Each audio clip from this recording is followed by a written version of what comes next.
What pulled you here tonight? Curiosity, or the need to disappear? Either way, you're not in your time anymore. Welcome to a quieter time.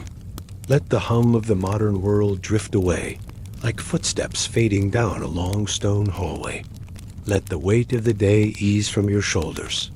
Breathe in slowly, and imagine yourself walking into the silence of another world. A world of candlelight and cold stone, of whispering prayers, of iron gates that open only in and rarely out. Tonight, we return to medieval France, not to the castles, or the courts, or the fields of war, but to the stillness of the cloister, to a place that promised peace and demanded everything. The life of a nun might sound serene from a distance, a life of devotion, contemplation, and spiritual purpose. But behind the monastery walls lay hunger, fatigue, and rules as rigid as the stones that enclosed them. This was not always a life chosen, but often a life assigned. A girl of 10 or 12 might one day be told she would never return home, that her world would now consist of bells, silence, prayer, and obedience. In this gentle journey through the past, we'll begin with the hardest part, what it meant to be a child handed over to the church, growing up behind walls that never softened. Then, we'll meet Hildegard of Bingen, a nun who saw visions, wrote music, and quietly defied the expectations of her time. After that, we'll explore the hidden emotional lives of women in the cloister friendships, letters, longings, and the ways in which strict rules were bent or reshaped. Finally, we'll rise to the highest tables of the church to see how bishops and abbots dined like royalty, even as the sisters below fasted in silence. This is not a story of drama. It is a story of texture, of repetition, of stillness so deep it echoes. A life lived hour by hour, bell by bell. So let your body rest. Let the rhythm of history carry you gently into a world where even a whisper could be forbidden. Are you ready? Let's begin at the beginning. Imagine waking up not to the voice of your mother, not to the call of birds outside your home, but to the sound of a heavy iron bell, tolling slowly, again and again, echoing across a cold stone floor. You're not in your family's home anymore. You're 10, maybe 12, and you've just become a novice nun in a rural French convent in the early 1100s. You weren't asked. Most girls weren't. For many families, especially those with more daughters than dowries, the convent was a respectable solution. Marriage was costly, education rare, but the church welcomed young girls for a price. And so, you were dressed in your plainest clothes, kissed goodbye with tearful eyes or none at all, and led by horse cart or on foot to a building you had never seen before, a place that would become your entire world. The convent appears suddenly at the end of the road gray stone, high walls, narrow windows. There's no one waiting at the gate with arms open, only a sister in a long black habit, lips tight, holding a ring of keys. You step through the gates and hear them lock behind you. You won't hear them unlock again for years, maybe ever. Inside, the world is quieter than you imagined. Not peaceful, exactly, just muffled, as if the walls themselves demand silence. You're led to a plain cell-bare walls, a straw-stuffed mattress, a wooden cross above the door. You set down your small bundle of things, and someone, perhaps a kindly older nun, cuts your hair. Sometimes it's trimmed short, sometimes shaved entirely. A sign of humility, of submission. You're told your hair is a vanity, that losing it brings you closer to God. You don't cry, or at least not loudly. Your clothing is exchanged for a novice's habit. Wool, scratchy, heavy, no bright colors, no ribbons. Just plain, serviceable fabric. You're given a belt nothing ornate and a small set of prayer beads. Your name may change too. Some convents give girls new names, names of saints or martyrs, names of silence. The days that follow are unlike anything you've known. They begin in darkness, long before the sun rises. The first bell rings for matins, the night office. You rise from your narrow bed, wrap yourself against the chill, and follow the other girls silently down the corridor. In the chapel, you sit on a wooden bench and chant psalms by candlelight. You don't understand all the words, but the rhythm is soothing. The voice is low, melodic. You listen, you mimic, and slowly you learn. After matins comes lauds, then labor, then breakfast. Not that breakfast means much. A heel of dark bread, a bowl of broth, if it's not a fasting day. Meals are taken in silence. You sit in the refectory with the others, heads bowed, eating without speaking. Sometimes a sister stands at a lectern and reads scripture while the others eat. Her voice is steady, practiced. You chew slowly, trying not to make noise. To make noise is to draw a glance. To draw a glance is to risk a correction. Your chores are assigned. If you are lucky, you work in the gardens pulling weeds, gathering herbs, turning the soil. The sun warms your shoulders, and you feel something like comfort. But most often, the work is indoors. Sweeping cold corridors, scrubbing wooden benches, cleaning pots in the dim kitchen, where smoke lingers like a low-hanging fog. If your hands are small and your writing neat, you may be sent to the scriptorium. There, under the guidance of older sisters, you learn to copy texts. Latin prayers, sermons, lives of the saints. It's hard work. Ink stains your fingers. Your back aches. The light is dim, but the words are sacred. Every line must be perfect. There is a rhythm to the day. Prime, terce, sext, nun, vespers, compline. These are the hours of prayer, dividing the day into sacred portions. Each time the bell tolls, you stop what you're doing, wash your hands if needed, and make your way to the chapel. You sit, you chant, you bow, over and over until the hours blur together. There is almost no talking. Some orders enforce complete silence. Others allow limited speech, but only during designated hours, in designated places, and only in whispers. If you speak too loudly, you are disciplined. If you laugh, you are corrected. Emotions are to be tamed. Joy is not forbidden, but it must be quiet, humble, interior. You miss your family, but there are no visits. Letters are rare. Some convents allow parents to come once or twice a year. Others don't. You are told this distance is good, that it helps you grow closer to God, that your earthly attachments must be let go.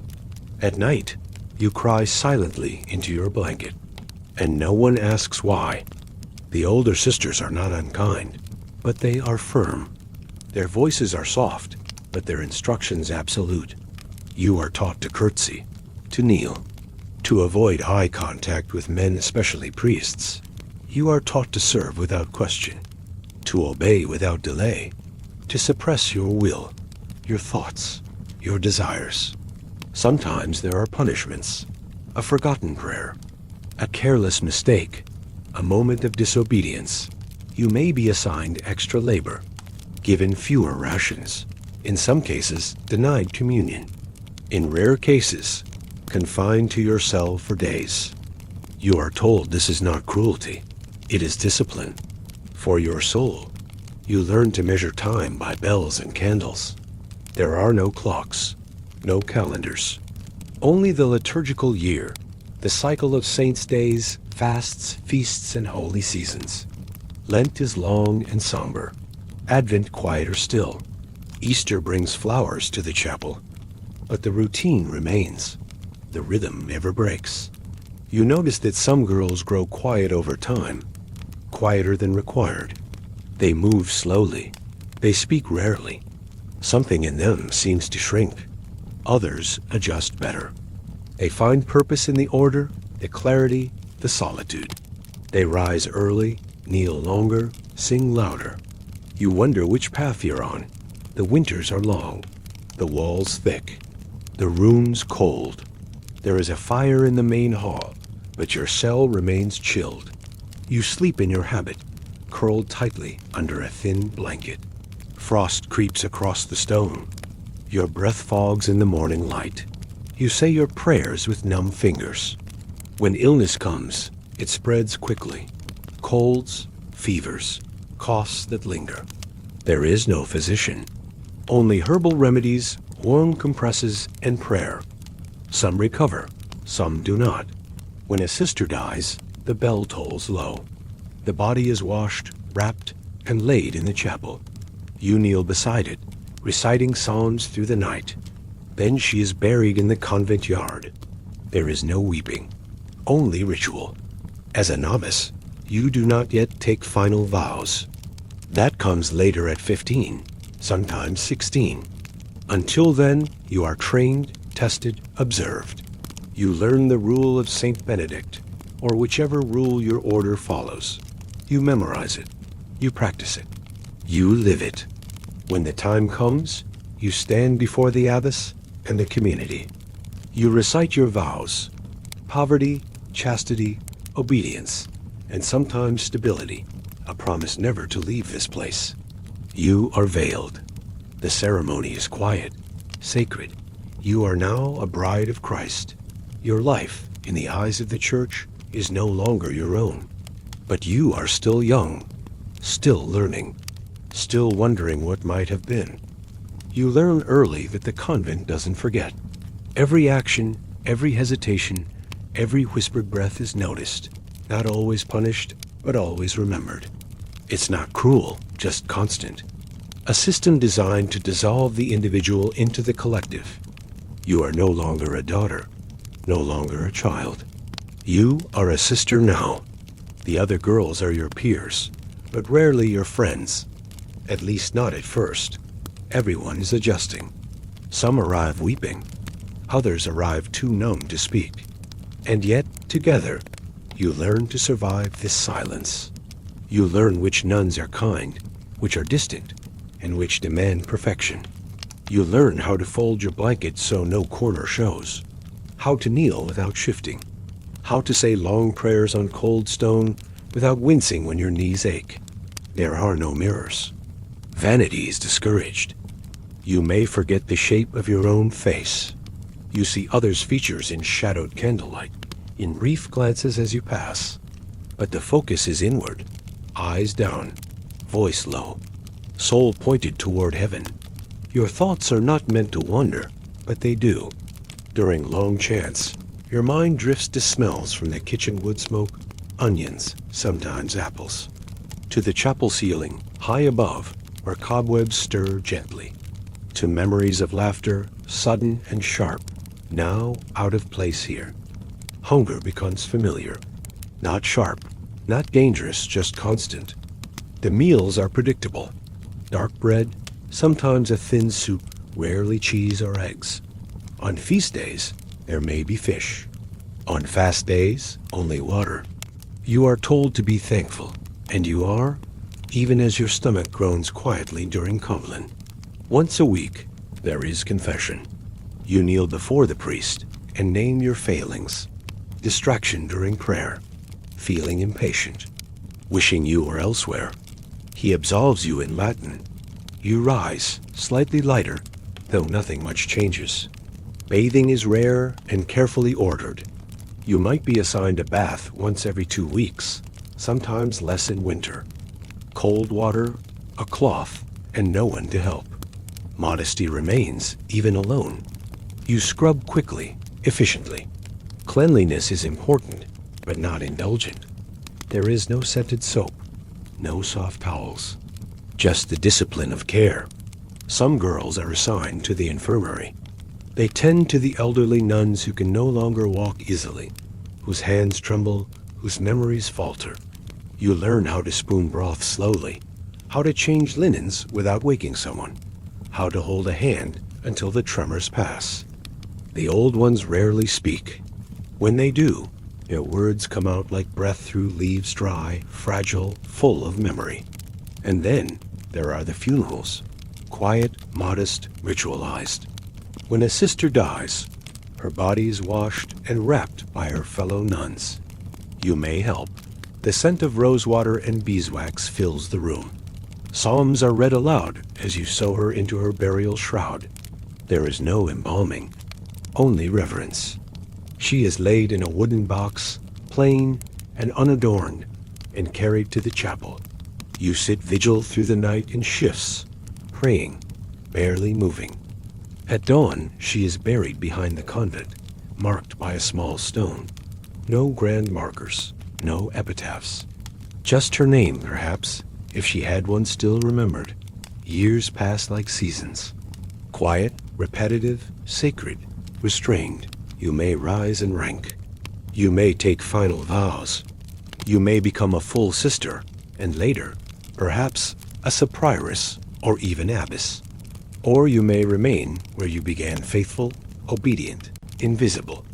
Every nun has a duty. Some work in the garden, some cook, some mend. A few copy manuscripts, preserving sacred texts for future generations. Their handwriting is slow, elegant, deliberate. The parchment is precious. The ink must not smudge. Each letter is an offering. The library is small but treasured. Mostly religious texts, gospels, saints' lives, sermons. Occasionally, a natural history or herbal. Books are locked to chains. They are read aloud during meals, during study. You listen. You absorb. You rarely question. Sometimes the convent receives visitors, bishops, benefactors, noble patrons. You are instructed to be polite, modest, silent. You may glimpse fine clothing, jeweled crosses, soft boots that never touch the dirt. And then they are gone, and the silence closes in again. There are seasons of beauty. In spring, the convent garden fills with wild herbs and soft green shoots. The scent of lavender and rosemary clings to your sleeves. Bees drift lazily in the sun. In winter, snow dusts the chapel roof. Your breath clouds the air as you walk between buildings. Even suffering can take on a kind of grace when framed by ritual. You come to know the chapel intimately. Every creak of the pews, every flicker of the altar candle, every faint crack in the floor beneath your feet. You feel the presence of generations other girls, other women, who sat here before you. You wonder what they prayed for. You wonder if they found peace. Dreams, when they come, are quiet. Often, they return you to childhood faces you haven't seen in years, foods you no longer taste, moments of freedom once taken for granted. You wake with the shape of them fading, replaced by morning bells and the sound of footsteps passing your door. Sometimes, in rare moments of solitude, you wonder if your life is truly your own, if obedience can become identity, if silence can erase desire, if prayer, done long enough, becomes not just a duty, but a rhythm your heart follows even without meaning to. You don't rebel. You don't run. The thought may come like a flicker of wind through a shuttered window, but it leaves again. The walls are high. The gates are locked. And even beyond them, where would you go? Who would you be? Instead, you adjust. You deepen. You move within the rules as within a narrow corridor. Sometimes walking, sometimes simply standing still. And in that stillness, you find something. Not peace, perhaps, but a kind of understanding. There are no clocks in the convent, no numbered hours to check or chase. Instead, time moves in circles. You live by the bells, by light and shadow, by the steady drip of seasons through narrow windows. Dawn brings matins, and from there the hours unfold, not rushed, not delayed, but unfolding like pages being turned by an unseen hand. The rhythm is precise. The rhythm is endless. Within that rhythm, your world shrinks to patterns. You learn not just what to do, but how to do it. How to lace your sandals quietly, so as not to disturb the sisters in prayer. How to carry a jug of water across frozen tiles without spilling a drop. How to lower your eyes when speaking to the prioress without seeming afraid. The smallest things become sacred through repetition. There is work always work. Not frantic labor, but slow, ritualized effort. You might spend an hour polishing candlesticks until they reflect the candlelight perfectly. Another hour carefully trimming dried herbs into labeled jars. Laundry is scrubbed on stone and hung beneath cloisters. Every task is infused with a quiet mindfulness, not because it is relaxing, but because it is required. Thoughtlessness is not punished, but it is gently, persistently corrected. Always, and always, there is prayer. It seeps into the corners of every day, not just the designated hours in chapel, but muttered prayers before meals, whispered lines during labor, spontaneous phrases during walks. Your lips move before your thoughts do. You learn the chants by heart, and their melodies linger even when the chapel is empty. At first, the repetition numbs you, but over time, it reshapes your inner life. Not because you feel more holy, but because there is so little space left for anything else. Silence is not just a rule, it becomes a presence, a texture, a constant companion. You learn to read others' expressions more closely.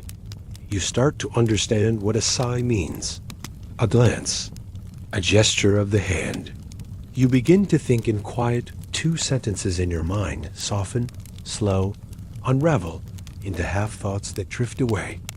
For some, that quiet becomes a comfort. For others, a weight. You might be assigned to the sewing room, where worn habits are repaired and altar linens embroidered. The thread is thick, the fabric coarse, and your fingers become calloused.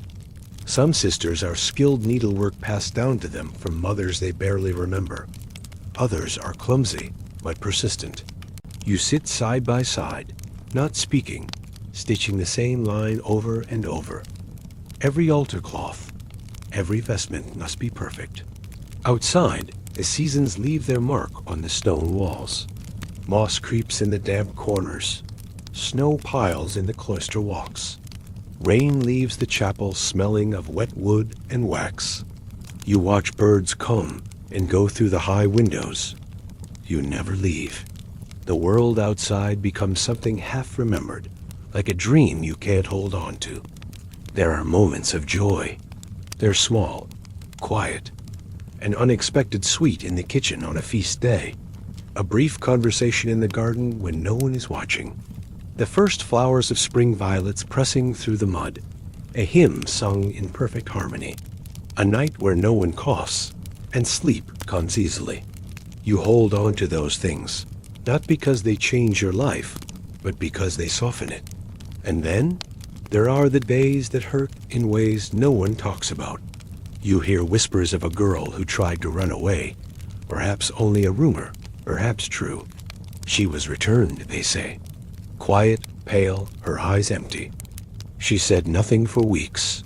Eventually, she rejoined the prayers, the chores, the silence. But something in her remained far away. You don't ask where she went. You don't ask how they found her. You simply keep your eyes forward. When new novices arrive, you watch them closely. Their confusion, their posture, their hesitation at meals. You remember when you were them, and you wonder who will soften, who will resist, and who will disappear into the rhythm so deeply they forget what they were before. Some days are long enough to feel endless. Rain tapping the roof, pages turning in the scriptorium, chores repeating, the taste of bread dull on your tongue. No conversation, no change. Only time moving like cold water over stone slow, quiet, shaping everything. You begin to speak less, even when allowed. Your thoughts come slower.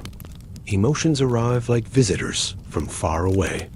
You are not unhappy, but not quite present either. You are suspended, tethered not by chains, but by centuries of habit and expectation. And then, one day, you realize that your voice has changed. Not just your tone, but your sense of it. You sing more surely. You kneel without thinking. You feel the rhythm of prayer in your breath. You don't remember when this happened, but it did. You have become a nun. Not in name only, but in rhythm, in presence, in stillness. You wonder what your parents would say if they saw you now. If they would be proud. If they would remember the girl you once were. If you would.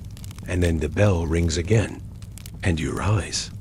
There are days when the silence isn't quiet, when it presses in like fog thick and unmoving. The prayers are still spoken, the bells still ring, but something inside you lingers at the edge. You do everything as you should, but you are not quite present. A small ache has taken root, not pain, exactly just a persistent wondering about the world beyond the gates, about the life you might have lived. And yet, there's no rebellion, only the ache of stillness, only the slow erosion of the self you used to be. You watch the older sisters, the ones who have been here for decades. Their faces are lined, but not sad. Their hands move confidently cutting herbs, lighting candles, pressing wax seals. They never seem to hurry, never seem to doubt. You wonder if they've truly found peace, or if peace in this place simply means absence. Absence of noise, absence of desire, absence of choice. You're given a new task assisting in the scriptorium. A long wooden table, shelves lined with vellum and pigment. The air smells of ink and dust. You aren't writing, not yet. Your job is to cut quills and prepare parchment, clean brushes, stir pigment gently so it doesn't settle. You watch the older nuns form their letters, each one precise, deliberate, beautiful. Some copy scripture, others transcribe lives of the saints. One works on an illuminated page swirls of blue and gold, vines that curl into quiet symbolic creatures. Here, time slows even further. No talking, only the soft scratch of pens, only the occasional rustle of a turned page. You realize hours have passed, but you don't feel them. The silence here is different, almost protective. You start to look forward to it. One afternoon, you're sent to fetch something from the cellar. The hallway is colder there, and the walls seem closer. You light a taper and descend the stairs. The air smells of damp stone and salt. You find the item quickly, an old wine flask, but hesitate before returning. You stand still in the quiet, feeling the earth press in from all sides. Down here, with no voices, no bells, and no sky, you feel something shift inside you. It's not fear. It's not peace. It's a kind of acceptance. You will likely never leave this place. You will age here, kneel here, sleep here, die here. And somehow, you don't resist that truth. Not because you've given up, but because resistance no longer feels useful. It doesn't bring warmth, or food, or freedom. Only friction. Only more ache. So instead, you soften. At night, when the others sleep, you lie awake and listen to the wind outside the walls. You wonder if anyone walks those roads. If there are stars, or clouds, or owls. You imagine the people in nearby villages, their laughter, their labor, their everyday lives. It feels so far away, so unreal, like a story told by someone else. You were once one of them, and now you are not. Eventually, you sleep. Your dreams have changed. They are quieter now.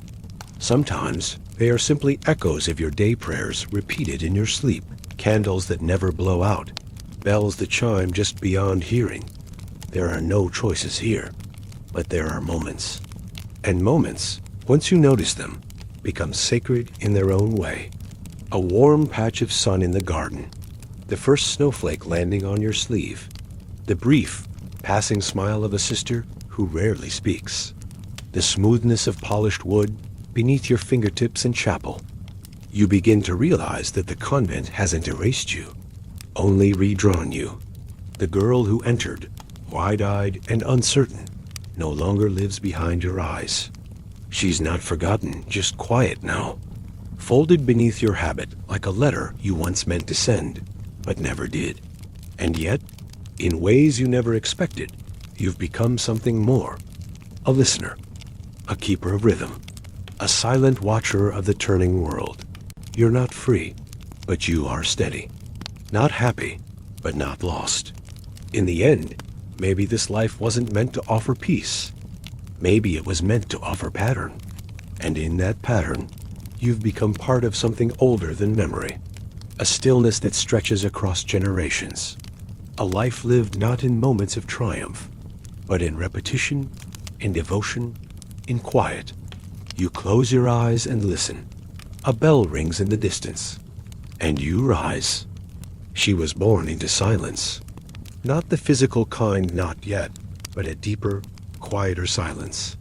The kind that settles over girls when the world has already decided their path, long before they've spoken it aloud. In the year 1098, in the Rhineland of what is now Western Germany, Hildegard of Bingen took her first breath under cold stone ceilings and the shadow of expectation. She was the 10th child of a noble family, and being the 10th carried meaning. In some traditions, it was believed that the 10th child should be offered to God. Whether this was a vow her parents had made or a decision of convenience, no one truly knows. What we do know is that by the time Hildegard was 8 years old, she was already being prepared for a life she had not chosen. Hers was not a typical entrance into a convent. She wasn't sent to live with a bustling community of sisters or trained gently into monastic life. Instead, she was enclosed, literally sealed, with a young noble woman named Jutta von Sponheim, who had chosen the life of an anchorite. Anchoritism was one of the most extreme forms of religious devotion in the Middle Ages. It involved living in a small, sealed cell attached to a monastery or church, cut off from the world, to devote oneself entirely to God. Jutta was perhaps in her early 20s at the time, and already known for her ascetic lifestyle. Hildegard, at only 8 years old, became her spiritual companion buried alive, in a sense, with windows for food, confession, and occasional conversation, but little else. You can imagine the darkness. A space too narrow for a child's laughter, too still for games, too serious for even the smallest rebellion. Time in such a place moves differently. There are no sunsets to see, no festivals to mark the seasons. Only the scrape of wooden bowls, the flicker of candlelight, and the slow echo of one's own breath. In this space, Hildegard began to see, not with her eyes, but with something deeper, something older. She would later describe them as the shadow of the living light. Visions, not dreams, that visited her from childhood. They came suddenly, with clarity and color images of spinning circles, layered heavens, tongues of flame, and messages that resonated far beyond her understanding. At first, she said nothing. In a world ruled by church councils, rigid doctrine, and suspicion of female insight, it was safer to keep silent. But silence, ironically, was already her condition. She learned to live within it, to move slowly, to pray in rhythm with the day's hours, and to memorize the Latin Psalms, even when she didn't yet understand their full meaning. But even in that stillness, her inner world began to grow. Jutta was strict, known for her discipline, her fasts, her mortifications of the flesh. She was admired and even venerated in her time. People came to the monastery just to speak with her through the anchorite's window. But behind her public face, Jutta's discipline could be severe. Hildegard remembered watching her inflict harsh penances on herself. She saw hunger treated as holiness and pain as purification. And while Hildegard learned to navigate this world with obedience, her own temperament leaned toward something different. Where Jutta found control, Hildegard found contemplation. Where Jutta suppressed the self, Hildegard began to study it. Over the years, more young girls were sent to join them. What had begun as a two-woman enclosure slowly expanded. Their cell was eventually enlarged, and a small community of women began to grow under Jutta's care, and, quietly, under Hildegard's influence. Though still young, Hildegard was watching everything. She listened to the other girls, watched their struggles, remembered their stories. The community of women lived within the male Benedictine monastery of Dissebodenberg, but apart from it, following the rule, yet separate. They were dependent on the monks for confession, supplies, sacraments, but they were also developing their own inner world. In 1136, Jutta died. Her body was buried near the cloister wall, and the women mourned her deeply. And yet, for Hildegard, that death was more than a moment of loss. It was a turning point. For decades, she had been a shadow in Jutta's presence. Now, the quiet, careful girl who had once said nothing was suddenly the head of the community. Still not officially an abbess, there was politics involved in such appointments, but effectively their spiritual guide. And in that sudden quiet, something inside her began to rise. She began to speak her visions aloud.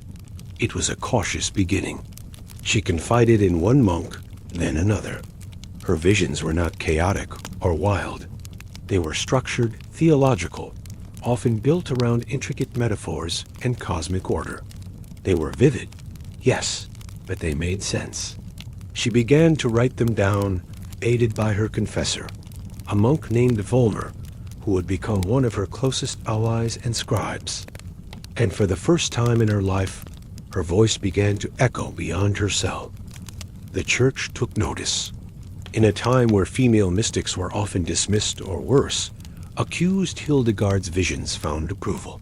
A church commission reviewed her writings and pronounced them orthodox. Even Pope Eugenius III, upon reading her work, expressed support and encouragement. Suddenly, the little girl buried in stone was a name whispered beyond the cloister. And Hildegard didn't stop there. She began to write not only what she saw, but what she believed. Her first major work, Civius short for Cito Vias Domini, or Know the Ways of the Lord, was a massive undertaking. It consisted of 26 visionary episodes, each rich with imagery and spiritual meaning. She dictated it to Volmer while sketching her visions. Some pages included intricate illustrations, circles within circles, stars, eyes, blazing mountains, rivers of light. These were not dreams. They were ordered visions, as she called them, meant to teach as well as reveal. And then came the music. The music didn't begin all at once. It grew like ivy climbing the edges of her mind, gently, persistently, until it bloomed into something no one had expected from a cloistered woman. Music was already part of convent life, of course Gregorian chant, structured in its solemnity, flowing like cold water over the hours of the day. But what Hildegard began to write was different. It had shape and color. It lifted. It shimmered. She didn't merely repeat the liturgies she'd been taught. She reimagined them, gave them wings. And slowly, her sisters began to sing them. She composed dozens of original chants and hymns, each one uniquely hers. Her words praised the Virgin Mary, the angels, the virtues, the cosmos itself. Her melodies stretched higher than typical plainsong, climbing into near ecstatic registers. To some, this was considered odd, unsettling even. A woman writing sacred music? A woman writing anything?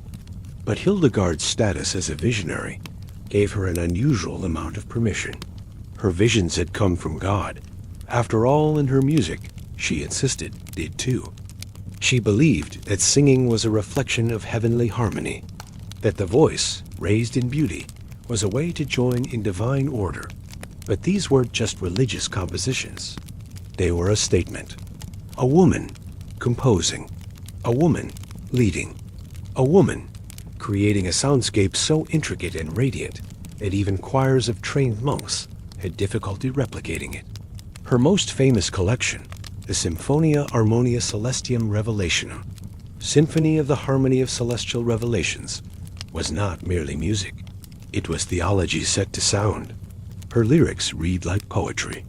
Her melodies wandered like stars. And the women in her care? They sang them. In chapel. In community. These weren't mere acts of devotion. They were performances of presence, of power. The cloister that had once confined her was becoming something else, something luminous. Yet for all this artistic expansion, Hildegard was still a woman beneath the heavy hand of church hierarchy. The Benedictine monastery of Dissebodenberg, where she and her sisters lived, was governed by male monks. Though her spiritual authority was growing, her physical space remained dependent.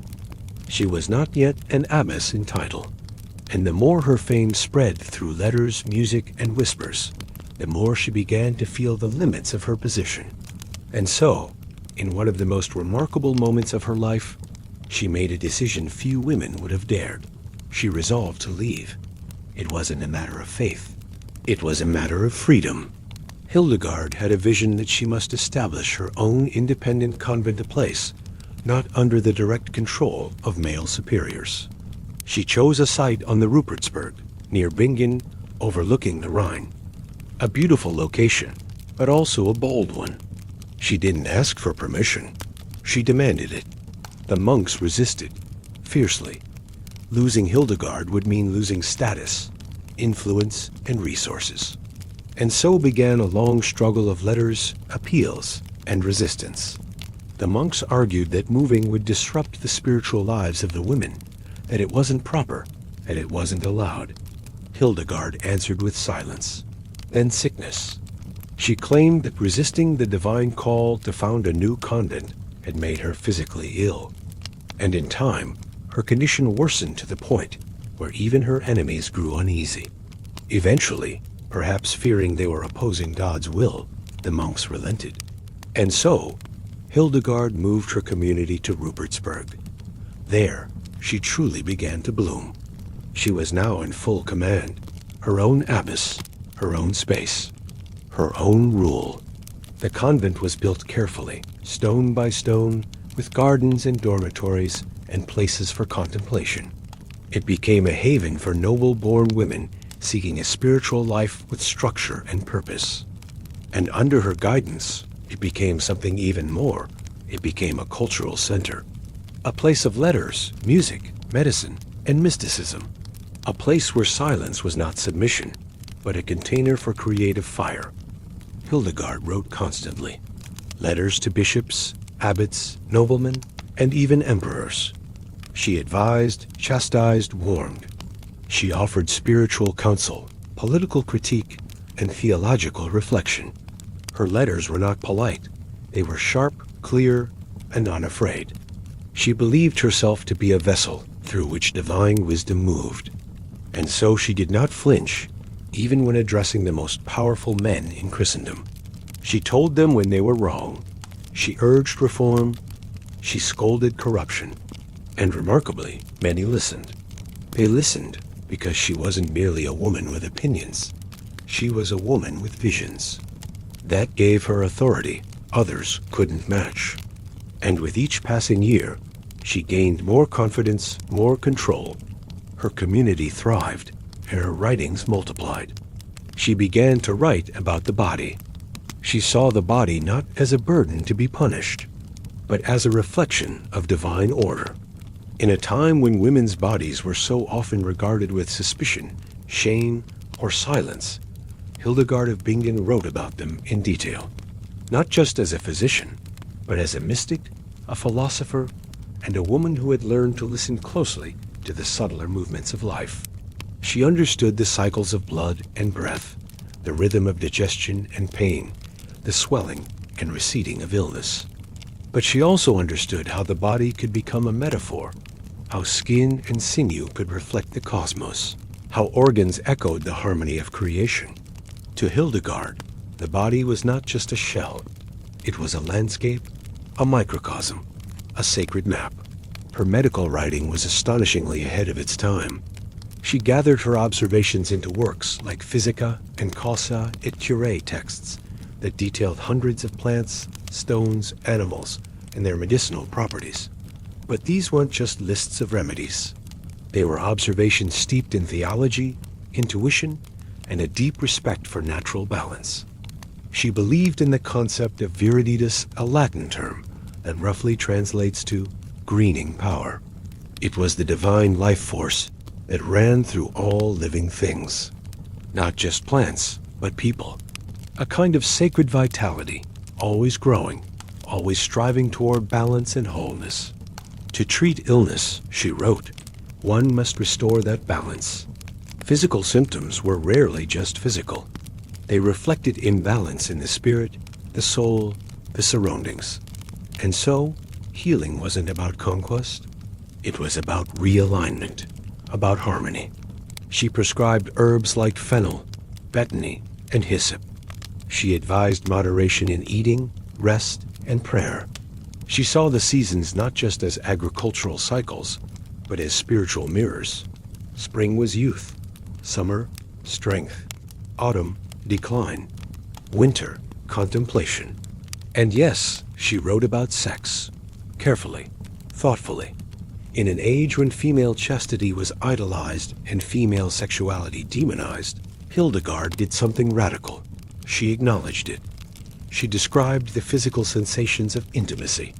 She described conception, not to shock, but to inform, to record, to insist that the body, in all its functions, was part of God's creation, and therefore not shameful. She also wrote about the unique experience of being a woman, the cycles of menstruation, the pangs of childbirth, the peculiar illnesses of the womb. But she didn't write with fear or superstition. She wrote with clarity, with curiosity. Her descriptions were sometimes poetic, often clinical, always humane. She honored the feminine without exaggeration, without glorification. She simply took it seriously. And perhaps most remarkably, she tied all of this vision, music, medicine, and flesh into a unified worldview. To her, the human being was not a sinner dragging a body through a fallen world. The human being was a reflection of God's order, a chorus of bones, blood, memory, and breath, singing in harmony with the stars. Her mysticism was never about escape. It was about recognition. The sacredness was already here, in skin, in voice, in illness, in healing. But not everyone agreed. With each passing year, her voice only grew clearer. And yet, as Hildegard's fame expanded beyond the cloister and into royal courts, cathedrals, and councils, so too did the tensions that surrounded her. In a world where women were meant to remain silent, obedient, and unseen, she had become something few knew what to do with. A woman who did not ask for permission. She had built her own convent, spoken her visions aloud, challenged the church's corruption, and written works that combined mysticism, medicine, and theology, all without seeking male approval at every step. For decades, the hierarchy had indulged her, tolerated her even, because she was useful, devout, and above all, careful. But Hildegard was never content to stay within the lines forever. In the final years of her life, the world around her had changed. The mid-1100s were marked by growing turmoil in the church heresies. Schisms and papal disputes were on the rise. The Cathars in southern France were gaining influence with their dualist teachings. Crusaders continued to depart and return, bearing tales of bloodshed, failure, and confusion. And as the church tightened its grip, those who deviated from orthodoxy, even slightly, were viewed with more suspicion than ever before. Hildegard's visions had once granted her a special shield, but shields, like voices, can be tested. The breaking point came not from a vision, or a book, or a letter, but from a body. A young man, possibly a lay brother, or perhaps a minor noble who had sought refuge in her community, died at Rupertsberg. His past was not entirely clear. Some believed he had once been excommunicated, formally cut off from the sacraments of the church. Others claimed he had repented, confessed, and returned to grace. What mattered to Hildegard was not what he had been, but who he had become. She allowed him to be buried in the convent's sacred cemetery. She believed it was right, and she believed it was just. But local church authorities did not agree. They ordered the body exhumed. They declared the burial invalid and sacrilegious. And when Hildegard refused to comply, they retaliated not with swords or flames, but with silence. Her convent was placed under interdict. This meant that all religious functions were suspended.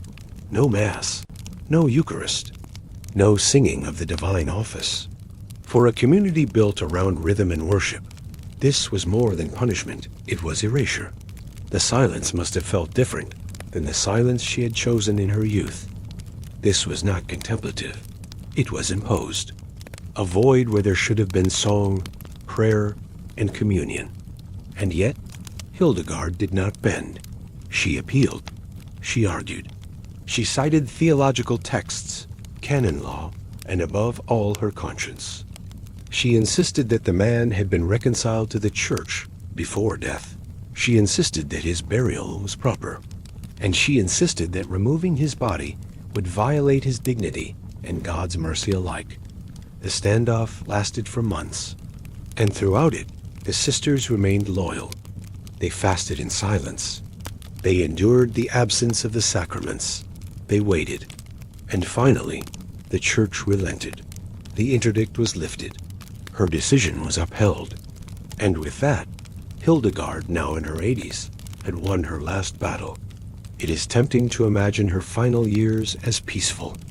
A wise old abbess seated in the garden, her hands folded, listening to the breeze move through the trees.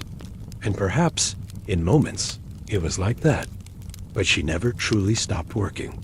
She continued writing. She edited her visions. She organized the music she had composed. She corresponded with people across Europe, monks, bishops, kings, and even the occasional nun who dared to write back. Her final visionary work, Liber Divinorum Operum, the Book of Divine Works, was arguably her most ambitious.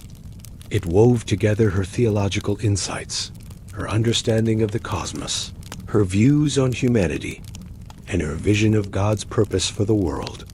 In it, she described the human being as a microcosm of the universe full of fire, breath, and divine order.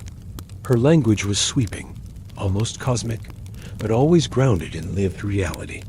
She never floated above the world. She always returned to it. Even in her old age, she did not lose her edge. She wrote to abbots and archbishops, calling out their moral failures. She warned emperors not to forget the sacred duty of governance. And she reminded everyone gently, firmly, that truth was not owned by those in power, but revealed to those who listened. She died in 1179, at the age of 81. According to some accounts, a great light was seen over her convent the night she passed. Whether legend or witness, the story speaks to the impact she had. Her sisters buried her near the altar at Rupertsberg, and though the convent itself would later be destroyed, first by invaders, then by time, her name, her works, and her legacy endured.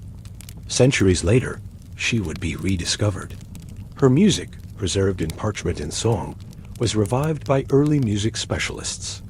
Her writings, once locked in Latin manuscripts, were translated, studied, and celebrated. In 2012, nearly 900 years after her birth, the Vatican formally declared Hildegard of Bingen a Doctor of the Church, an honor shared by only a handful of women in history. But long before titles and honors, long before choirs recorded her chants or scholars praised her theology, she was a girl enclosed behind stone. A girl who saw light where others saw walls. A girl who listened when others prayed aloud. A girl who believed that what she heard, the shimmer, the harmony, the presence, was worth speaking. And speak she did. Her life reminds us that rebellion does not always roar. Sometimes it whispers. Sometimes it sings. Sometimes it writes letters in quiet defiance. And sometimes it simply says no to those who expect silence. She was not peaceful in the way the world expected her to be, but she was still, and she was luminous, in the rhythm of the bells, in the melody of her songs, in the light she saw behind her eyes. Hildegard remains. From the outside, the Abbey might have seemed like a place of pure stillness, stone walls rising from damp earth, cloisters veiled in ivy, windows narrowed to slits of light, and a bell that tolled at set hours like a heartbeat echoing across time. The silence was real, yes, and the rules were written with severity. But within those enclosures existed not saints or angels, but women real, layered, longing, and human. Though the monastic rule promised order and obedience, the women who lived behind the walls created a world that was far richer, more complex, and far more emotionally charged than the church ever intended. To step through the gate was to enter not just a house of God, but a parallel society where gestures were coded silence, was alive with meaning, and bonds were formed in whispers, glances, and shared glimmers of understanding that passed like sparks between veils. Life in a medieval convent was regulated by the rule of Saint Benedict, or in some cases other monastic guidelines, all of which prescribed silence, humility, chastity, prayer, fasting, and absolute submission to the abbess or prioress. Days began in darkness, long before dawn, with the chanting of matins. Meals were eaten in silence, sleep was taken in narrow beds without warmth, and individual will was to be extinguished. And yet beneath these daily rhythms pulsed the stubborn undercurrent of life. These were not merely pious figures kneeling in orderly rows. These were daughters who had said goodbye to families, sisters who had secrets, young novices who cried quietly in the dark, and older women who remembered what it felt like to dance or to laugh in the sunlight.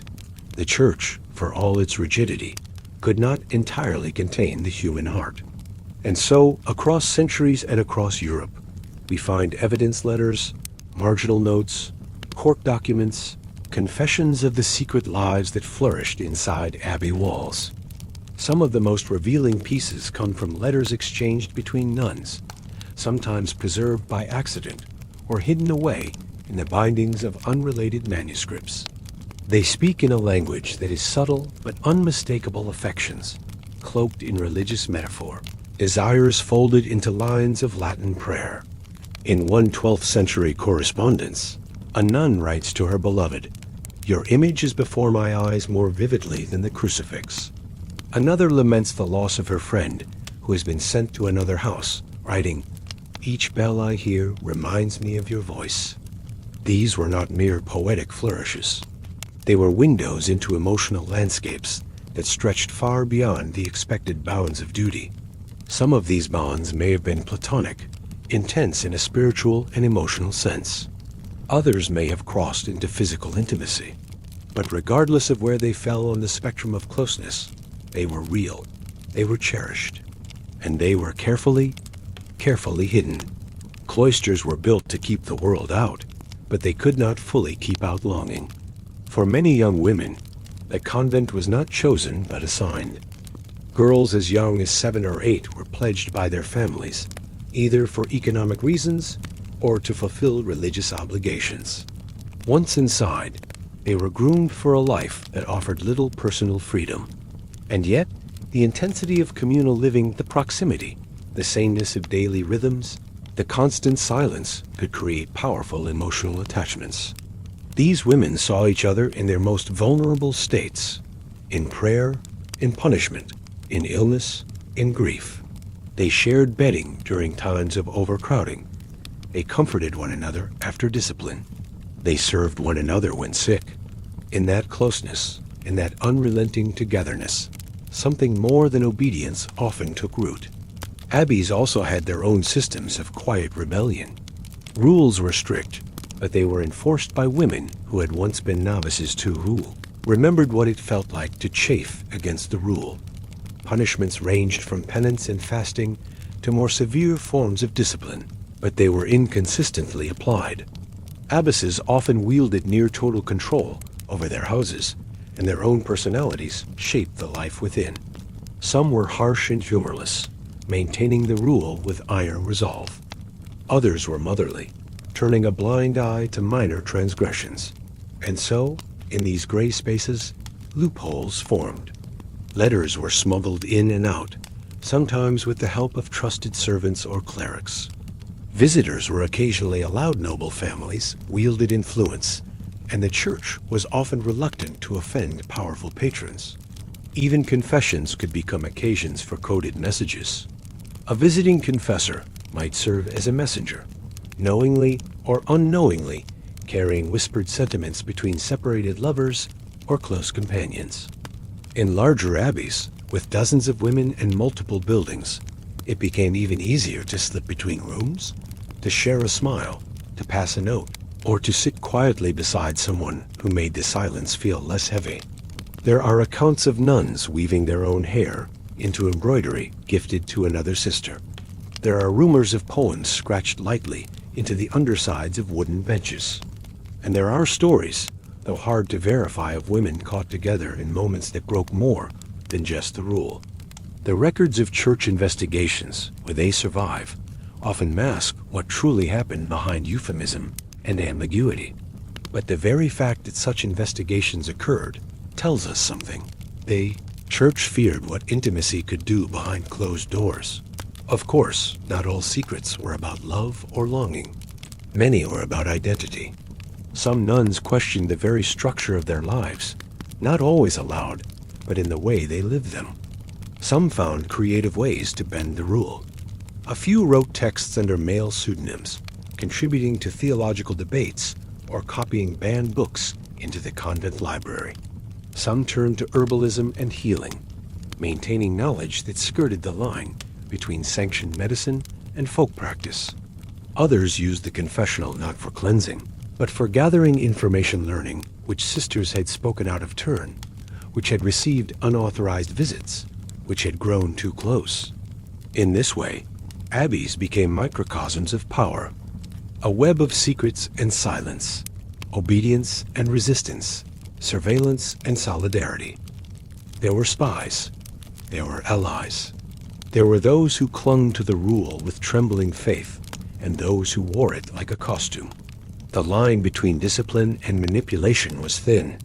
The line between worship and escape, thinner still. And in the midst of all of it, the daily rhythm continued. Bells rang. Psalms were sung. Floors were scrubbed. Pages were copied. Candles were trimmed. And somewhere, always, a thought stirred behind the eyes of a woman whose name history has forgotten. She might have had a friend she held a little too long in prayer. A letter hidden beneath her mattress. A memory she returned to like a rosary bead, again and again. She might have questioned whether she'd ever wanted to take vows at all. Or she might have found within this strange, stifled world a kind of freedom that would never have been possible outside. Because even in confinement, she was educated. She could read.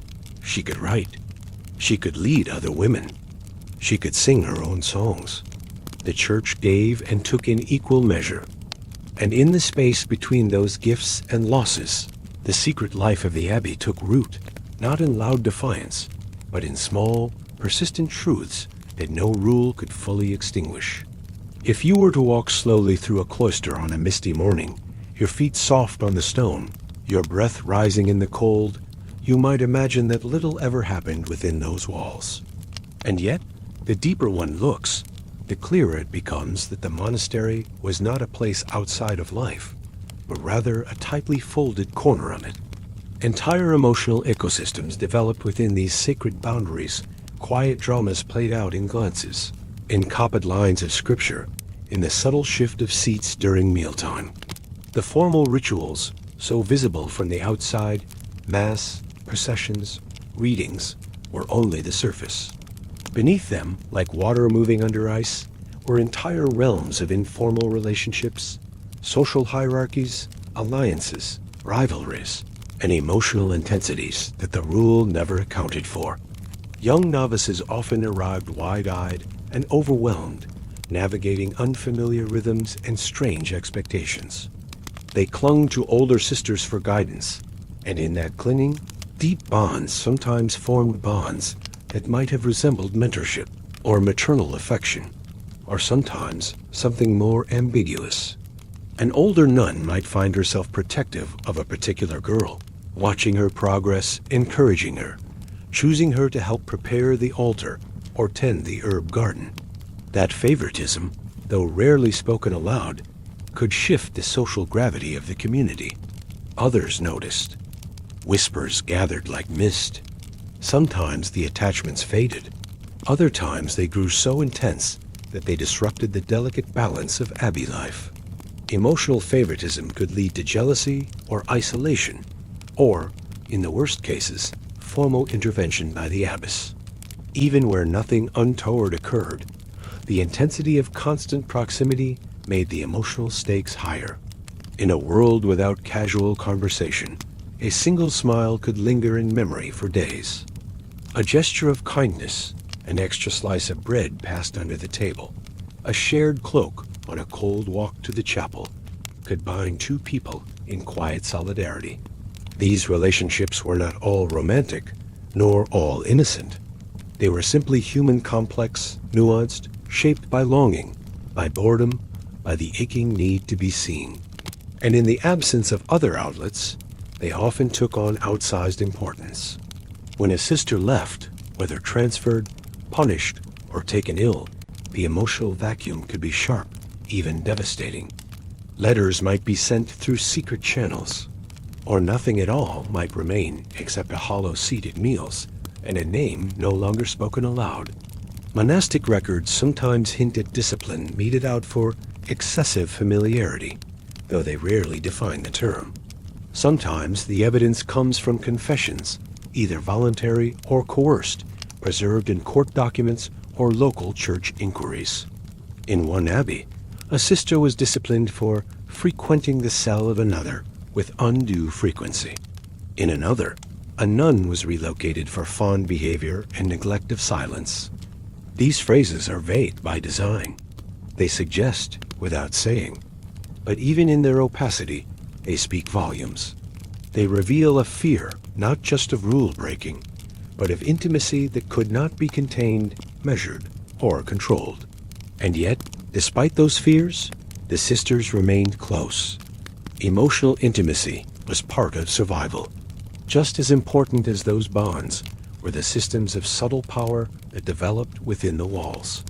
The church may have designated roles abbess, prioress, sacristan, novice mistress, but each abbey had its own internal dynamics, shaped as much by personality as by policy. Some sisters wielded quiet authority through age and reputation. Others through skill, especially if they were gifted at music, writing, healing, or managing supplies. The scriptorium, for instance, was often its own little kingdom. A skilled scribe could spend hours, even days, working in silence, copying texts with precision. But she was not just preserving Holy Scripture. She might be preserving ideas, fragments of poetry, records of daily life, or even her own thoughts hidden in the margins. There are examples of nuns who inserted their names into the colophons of their work, small signatures of presence in a world that rarely named women. Others added prayers, tiny illustrations, even jokes. A face drawn into a capital letter. A cat chasing a mouse across the edge of the page. These were not acts of defiance. They were acts of being. Quiet reminders that someone had sat there, in the lamplight, with ink-stained fingers and a mind alive with more than doctrine. In the kitchen, too, secrets simmered. While meals were simple, the sisters who oversaw food preparation held power over comfort. A warm bowl of stew on a cold night, a sprig of mint tucked into a dish, a pinch of sweetness saved from the garden. All of these could be quiet, gifts invisible to the abbess, but known to those who received them.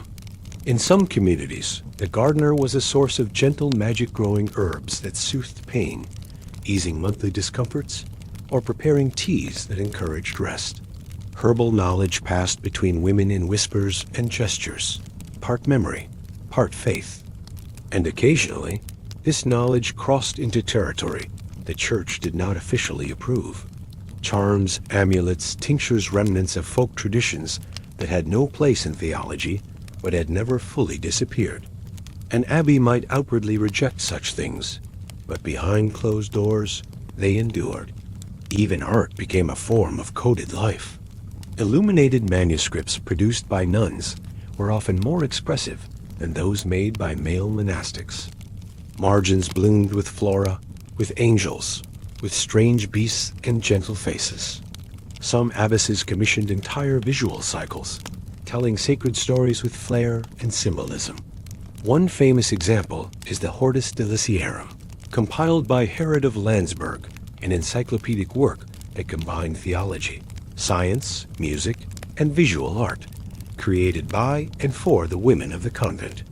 It's a reminder that the intellectual life of the cloister was not cold or sterile. It was rich, colorful, imaginative. Within the strict scaffolding of obedience, these women built soaring internal cathedrals of thought and creativity. And in all of this, letters, gardens, music, manuscripts, there was the ever-present awareness of impermanence. A sister might be relocated, an abbess might die, an entire convent might fall under suspicion and be absorbed into another order. Change came slowly, and then all at once. And so the nuns cherished what they could. A trusted confidant, a melody shared in harmony, a meal eaten side by side. The Abbey was a world within a world sealed from the chaos outside, but brimming with its own forms of beauty, suffering, and survival.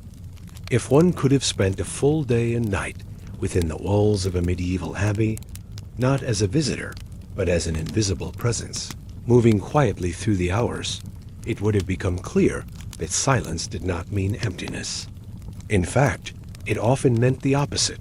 Silence, in the cloister, was saturated with meaning. It was a language in its own right. There were different kinds of silence: the silence of ritual, the silence of prayer, the silence of grief, the silence of shared understanding, and even the silence of civil rebellion. To an outsider, the hours of the divine office may have seemed monotonous, but to those inside, the rhythm was everything. The bells marked the passage of time, not in productivity, but in presence. You woke before dawn for matins, often in cold stone corridors where your breath left faint trails in the air. The psalms you sang had been sung for centuries before you, and you joined them not as an individual, but as part of a living tradition. After lauds and prime, the day unfolded in a carefully orchestrated balance of work, study, and contemplation. Yet within that structure, so much could occur: quiet meetings in the scriptorium, small acts of comfort in the infirmary, a glance exchanged in the garden, a pause that lasted just long enough to say what words could not. The dormitory was its own world. Rows of narrow beds, often shared when space was tight, laid out beneath a high timber-bird ceiling. In some houses, the beds were curtained or partitioned. In others, they were simply aligned without division. Privacy was not part of monastic life. You woke beside others, prayed beside others, and returned to sleep surrounded by the slow, steady breath of your sisters. But at night, especially in the dark hours between prayers, secrets sometimes stirred. The quiet sound of a whispered word, the faint rustle of a shift, a hand reaching across the space between beds. Not all nuns slept peacefully, and not all kept strictly to their own corners. For some, the silence of night became a refuge from the structure of day. Letters were read by candlelight. Tears were shed under woolen covers. And sometimes, hearts were opened in the way that only darkness allows. Many of these moments passed without record. They left no mark in ledgers or rule books. But their echoes linger in the oral histories, in the rare surviving accounts of monastic visitations, and in the disciplinary records that document disturbances of sleep or inappropriate attachments with terse, ambiguous phrasing. And yet, even in the most controlled communities, space for joy remained. Feast days brought subtle celebrations. Though fasting was strict, certain days allowed for warm bread, fresh cheese, or fruit preserved from the garden. Music filled the chapel, not just chants, but hymns composed within the community, sometimes by nuns, whose names are lost, but whose melodies survive. Some abbeys had access to instruments, small harps, psalteries, flutes, and though their use was limited, their sound would have softened the hard edges of daily life. There are accounts of nuns dancing, not wildly, but in structured, sacred procession, moving in circles to honor feast days. Laughter was not forbidden, only contained. A joke shared in the kitchen, a light-hearted pun inserted into a sermon, a knowing smile exchanged during a long service. These were moments of warmth, of realness, of the body remembering that it, too, had a place in the rhythm of devotion. Illness was one of the rare times when silence broke completely. The infirmary was both a place of care and a space where rules bent gently under the weight of compassion. A sick sister might be excused from the full cycle of prayers. She might receive warmer food, a gentler voice, a hand to hold during long, feverish nights. Infirmarians, often older nuns trained in basic herbal care, became quiet pillars of wisdom. They brewed teas, applied poultices, whispered prayers. They knew which herbs soothed cramps, which calmed the stomach, which helped sleep come more easily. They watched over the dying with a care that often blurred the line between professional and deeply personal. Death in the Abbey was solemn, but not unusual. A bell would toll. A procession would form. The body, washed and wrapped by sisters who had known her best, would be carried to the chapel. Her name would be spoken in prayer. Her bed would be reassigned. Life continued, but not without remembering. It's in those small, unrecorded moments of death and recovery, laughter and fear, that the Abbey's hidden inner life truly reveals itself. The convent was not a frozen place. It was not a place where women were erased. It was a place where women adapted, where they built lives within narrow walls, where they carried their own histories into a space that tried to overwrite them, and quietly wove those histories into the fabric of monastic life. There is a tendency in modern imagination to think of cloistered nuns as passive, as blank slates for obedience. But the records suggest something much different. Resilience, complexity, even subversion. Within these walls were not just rules and prayers. There were secrets, yes, but also intellect, memory, connection. Women who had been daughters, sisters, perhaps even mothers. Women who read and wrote, who advised abbesses and interpreted dreams. Women who understood how to live in a world made by men without becoming invisible. To speak of secrets inside Abbey walls is to speak of the full range of what it meant to be human in a world determined to suppress complexity. The rules said one thing, but the soul, the mind, and the body, they often whispered something else. For some nuns, the convent became a sanctuary from the chaos of the outside world, a place where expectations fell away, where they could read, write, think, and pray without the constant pressure of marriage, childbirth, or servitude. For others, it became a cage no less confining for being spiritual, no less painful for being holy. And so, the daily life of the Abbey, while appearing orderly and devout, held layers of contradiction. There were the formal rituals, the bells, the matins, the readings, the fasts. And then there were the informal rituals, the quiet habits that made life bearable. A secret snack tucked away in the folds of a robe. A gesture of affection passed during work detail, the memorization of a poem passed from sister to sister by word of mouth. These small, often unspoken things were not part of the official liturgy, but they were no less sacred to those who lived by them. They reminded the sisters that while they had given up the world, they had not given up themselves. And even among the most obedient, there lived small sparks of resistance, not always in open defiance, but in memory, in compassion, and in the soft determination to keep something private, something wholly their own, even in a world of total observation. There were moments when the illusion of enclosure shattered. Sometimes it happened through scandal, a discovered letter, a pregnancy, a confession that rippled outward and forced the church to intervene. In those moments, secrets could no longer remain in the shadows. Papal officials might descend, abbesses might be deposed, nuns might be relocated or punished. Records from these incidents are often deliberately vague, their language flattened by the weight of ecclesiastical discretion. But the fact of their existence scattered across Europe, stretching across centuries, reminds us that the hidden lives of nuns were not rare or exceptional. They were part of the fabric of convent life. And sometimes, the very systems designed to suppress individuality became tools for expression. Liturgical writing, embroidery, the decoration of chapels and manuscripts, these all provided opportunities for quiet creativity. In some communities, nuns were allowed to compose their own prayers or write original meditations. These texts, often anonymous, survive as small but radiant pieces of personal voice-revealing doubt, joy, longing, and sometimes anger, all shaped by careful hands into acceptable form. Even the act of copying scripture could become an intimate, expressive practice, as each sister brought her own rhythm, her own sense of beauty, to the task. The result was a kind of hidden authorship, a way to say, "I was here," even when no one else might ever read the words. One of the most remarkable aspects of these hidden convent worlds is how little we truly know, and how much we can still feel. When a sister tucked the pressed flower into the margin of a manuscript, we feel her presence across the centuries. When two nuns were buried side by side, their names carved into shared stone, we wonder about the depth of their bond.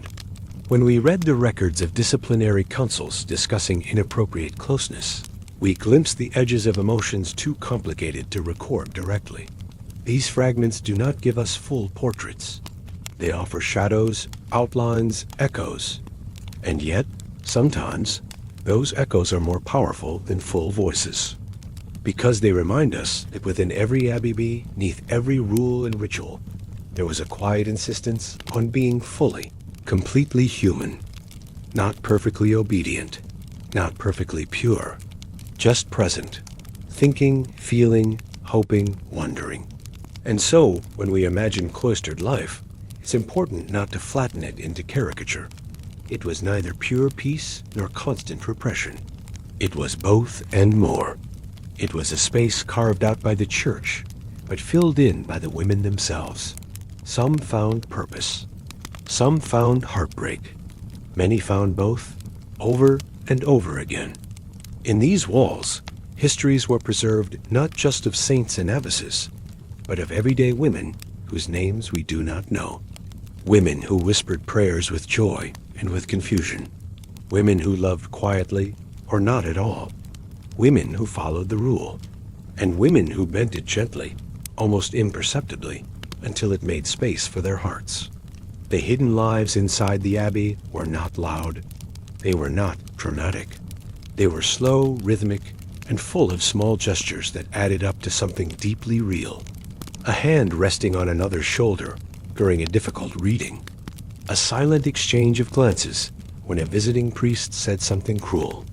A shared memory of childhood, spoken only once and never again. These were the soul of cloistered life. Not the hierarchy, not the punishments, not the records, but the way the women cared for one another, resisted loneliness, held on to identity, and found fragments of meaning in a world that told them to forget themselves. The Abbey promised a life of purity and detachment. But inside, women dreamed, mourned, laughed, doubted, and remembered. And in those quiet acts, they carved a space not only for God, but for themselves. While the nuns labored in silence, surviving on scraps of bread and watered wine, chanting their psalms in drafty chapels, and rising before dawn to scrub stone floors, a very different rhythm pulsed in the upper chambers of the church. To see it, you would have to leave the convent entirely, step beyond the cloister wall, and make your way to the manor of a bishop, or the guest hall of a wealthy abbot, or the private chambers of a cardinal, traveling under a gold-trimmed canopy. Here, religion wore velvet. Its hands were adorned with jeweled rings. Its lips tasted spices from distant ports, and its prayers rose between courses of pheasant and almond custard.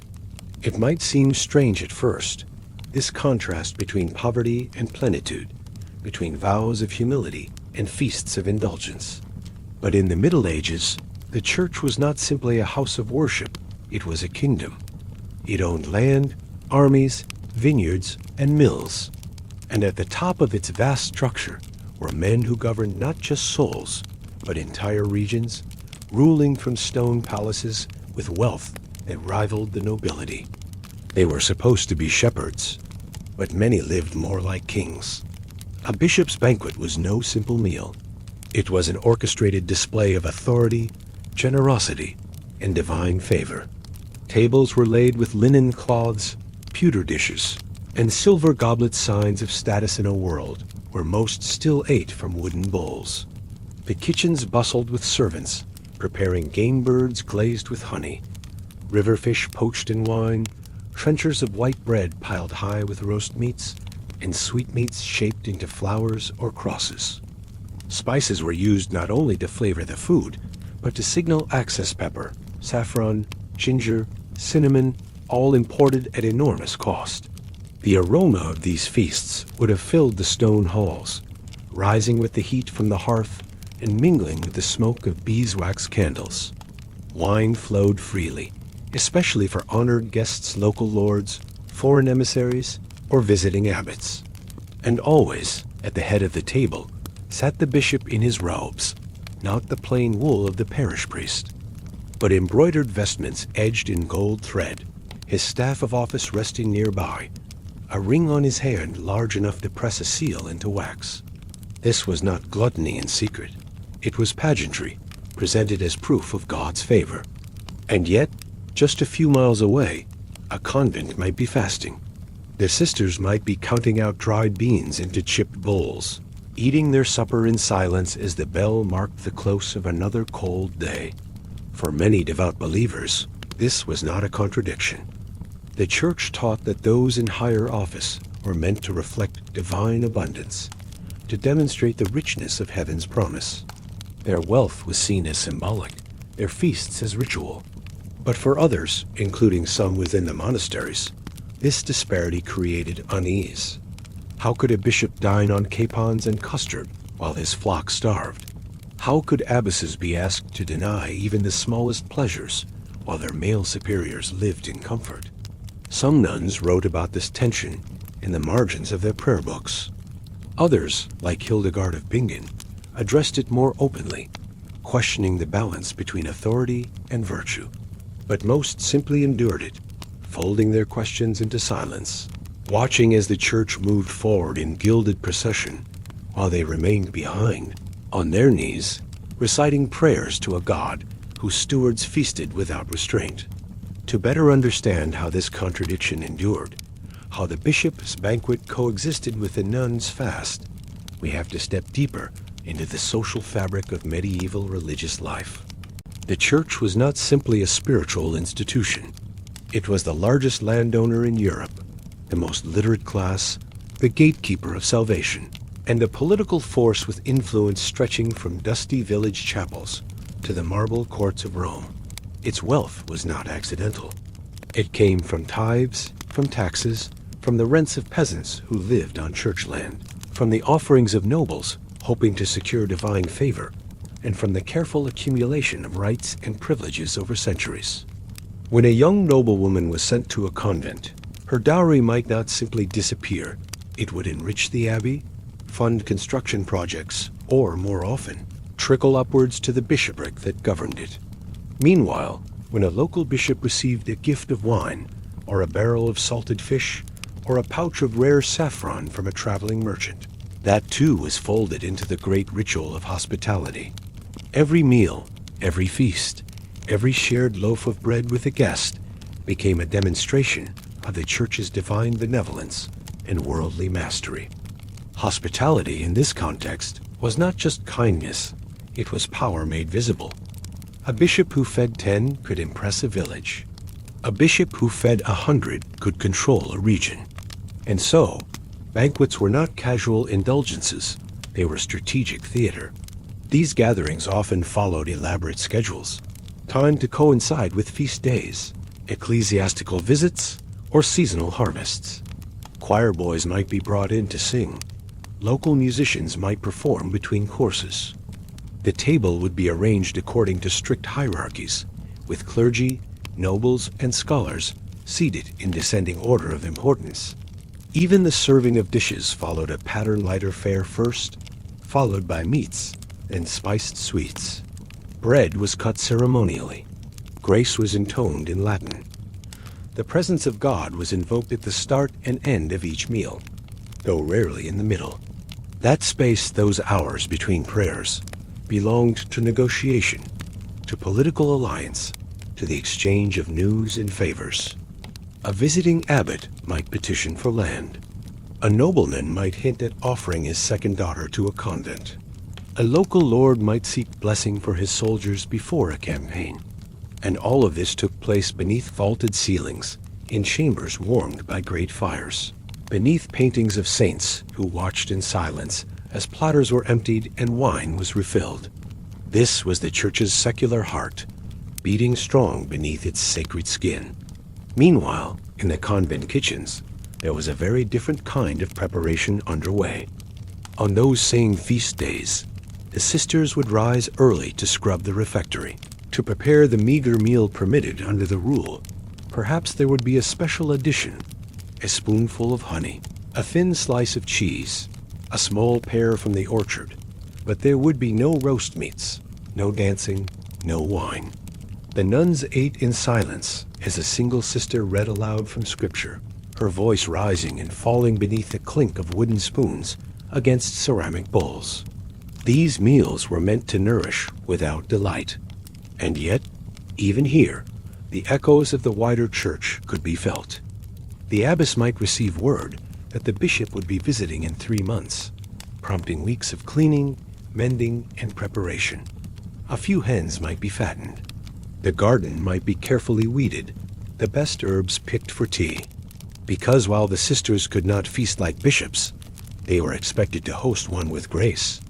And when the bishop did arrive, he would be received in a special guest hall, served by the most senior sisters, offered fresh linen and the cleanest chamber. He might offer blessings. He might hold a mass.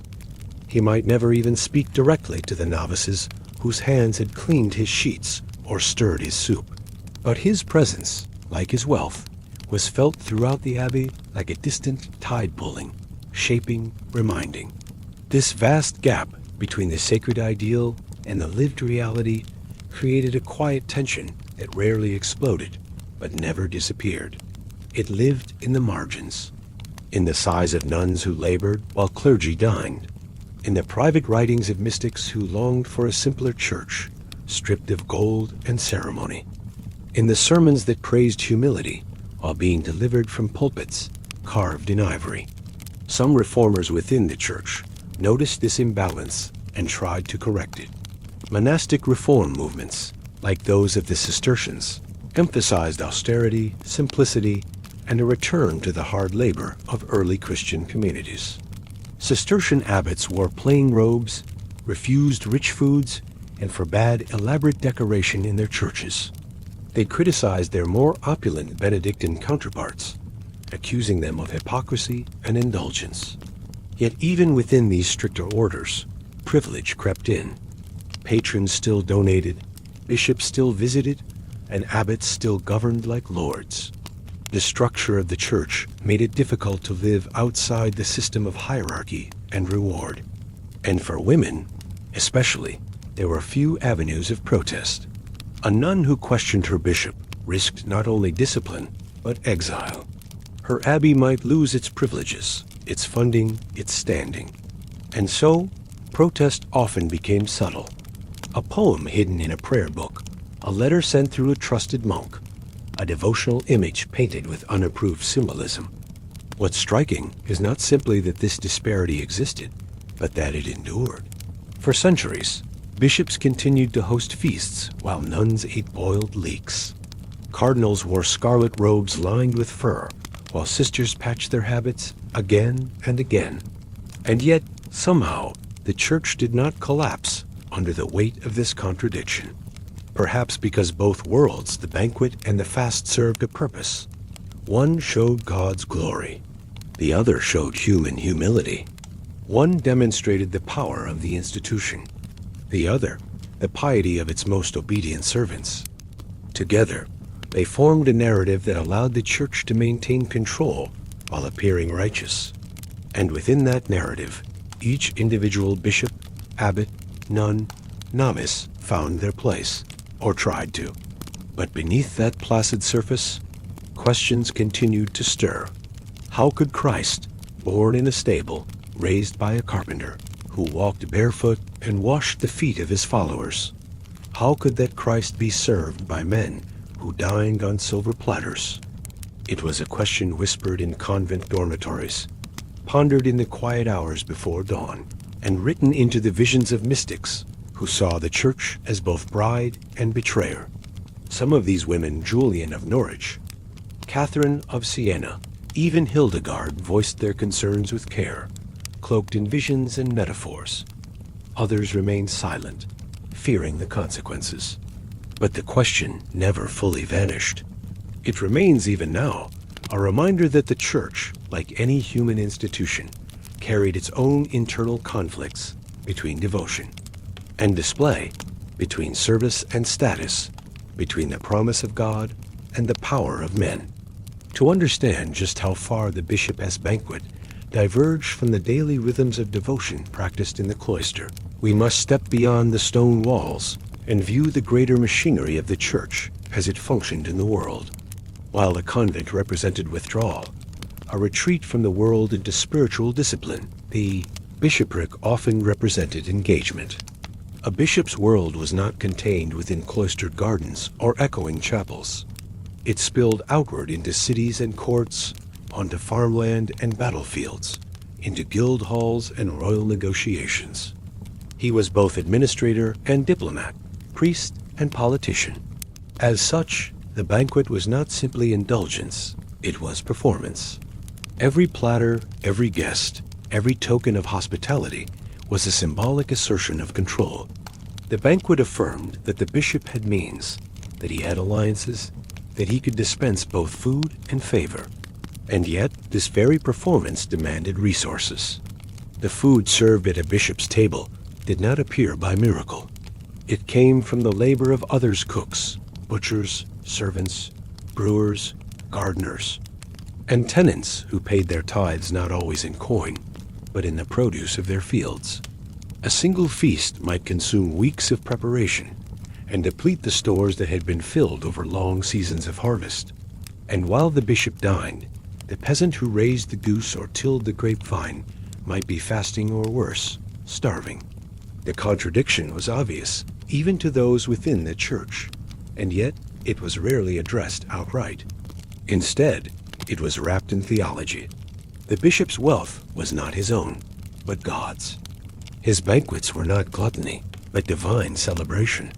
And so the table remained set, season after season. Inside the convent, this dissonance was felt, but often unspoken. The abbess might have seen it most clearly. As the spiritual and administrative head of the abbey, she had to navigate the delicate balance between obedience and negotiation.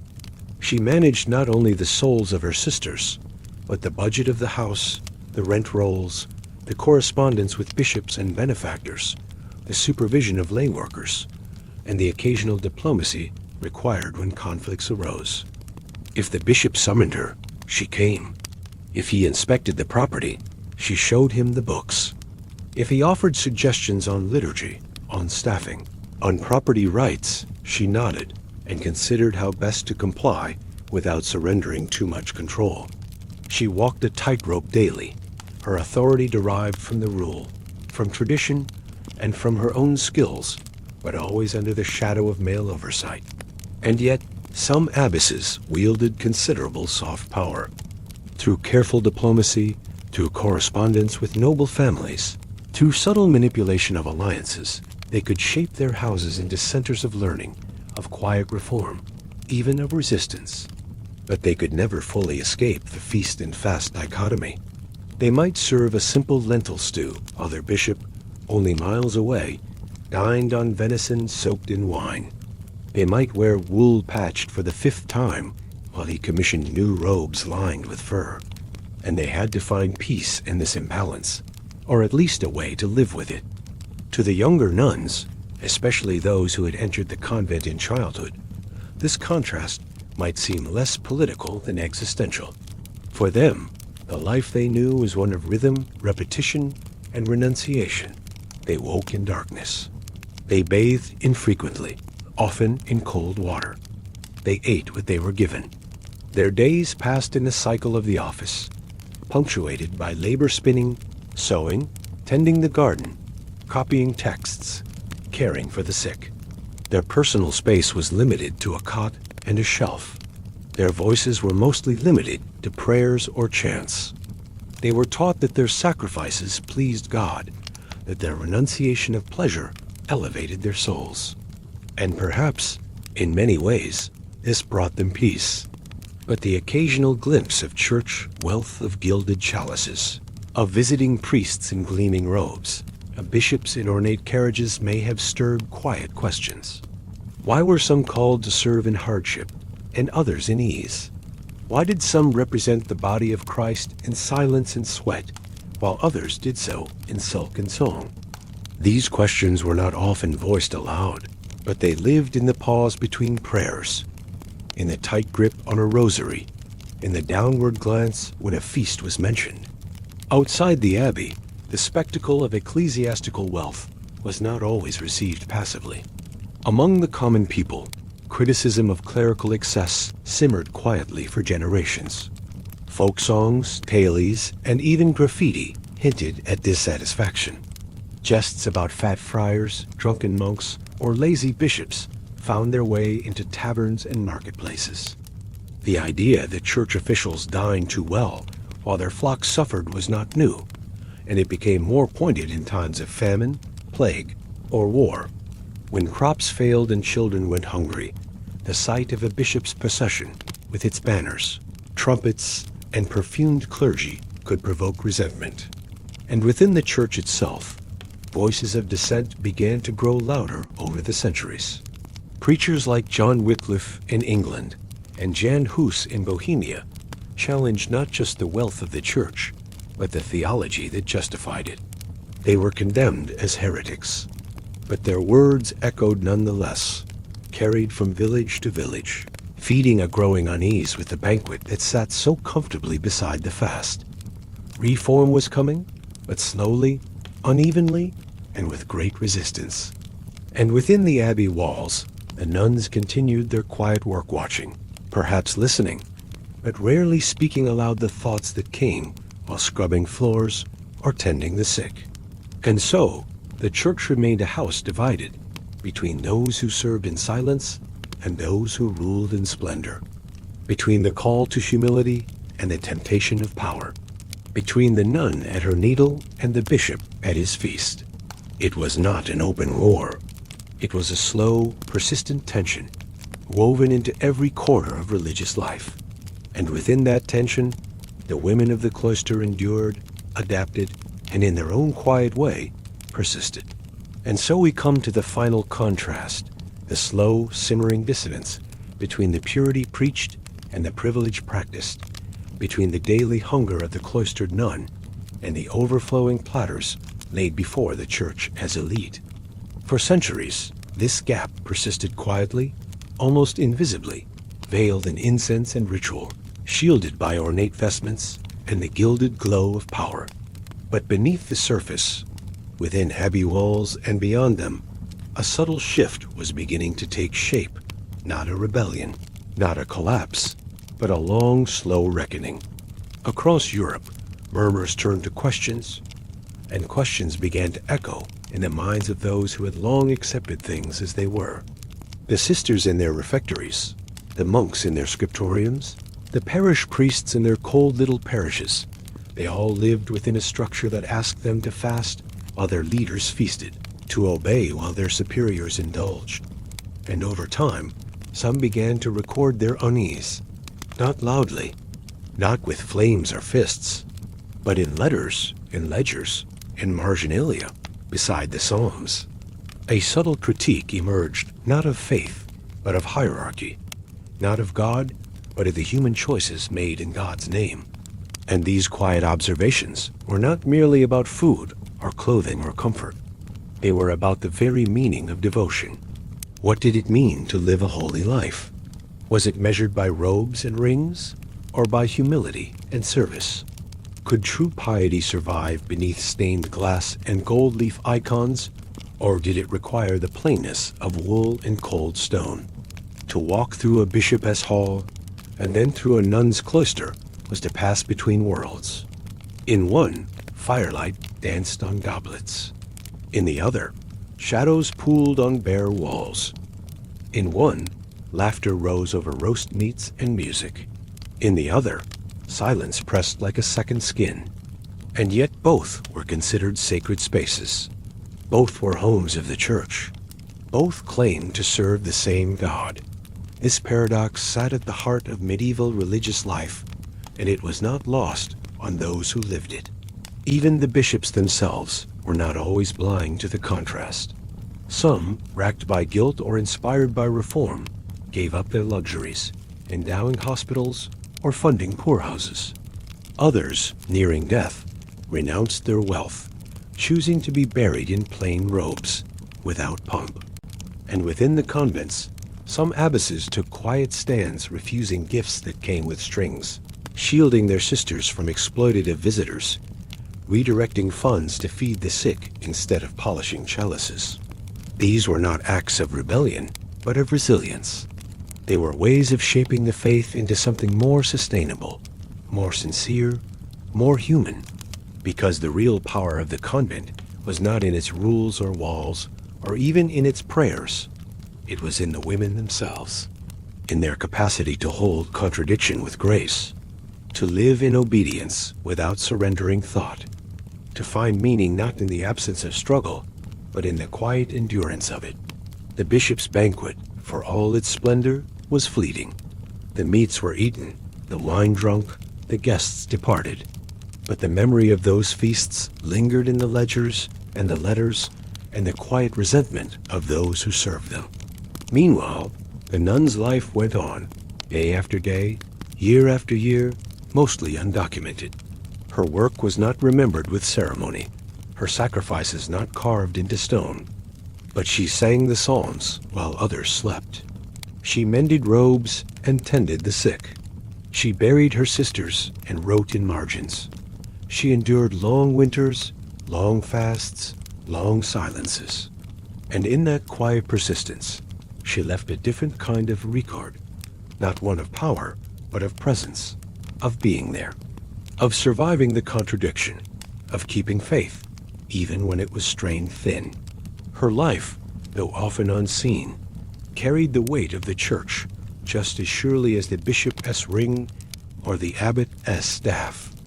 And though her meals were sparse and her cell bare, she embodied something that the banquet could never capture, the daily discipline of belief. It is easy, from a modern distance, to judge the church's wealth, to scoff at the feasting bishops, or to romanticize the suffering of the cloister. But the truth, as always, lies somewhere more human. The bishops, for all their robes and gold, were men shaped by their time, some earnest, some vain, some striving for justice, others simply surviving a system larger than themselves.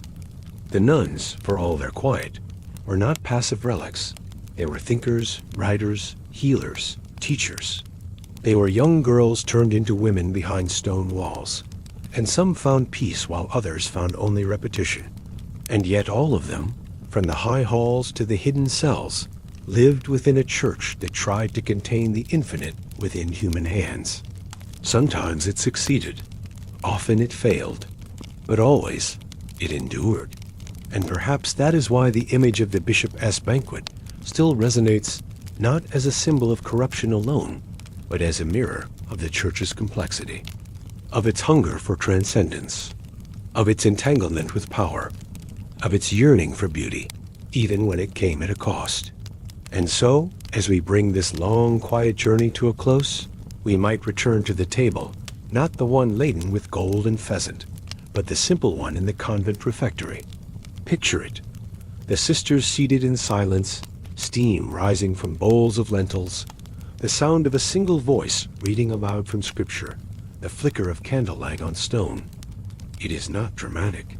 It is not extravagant, but it is real, and it is sacred in its own way.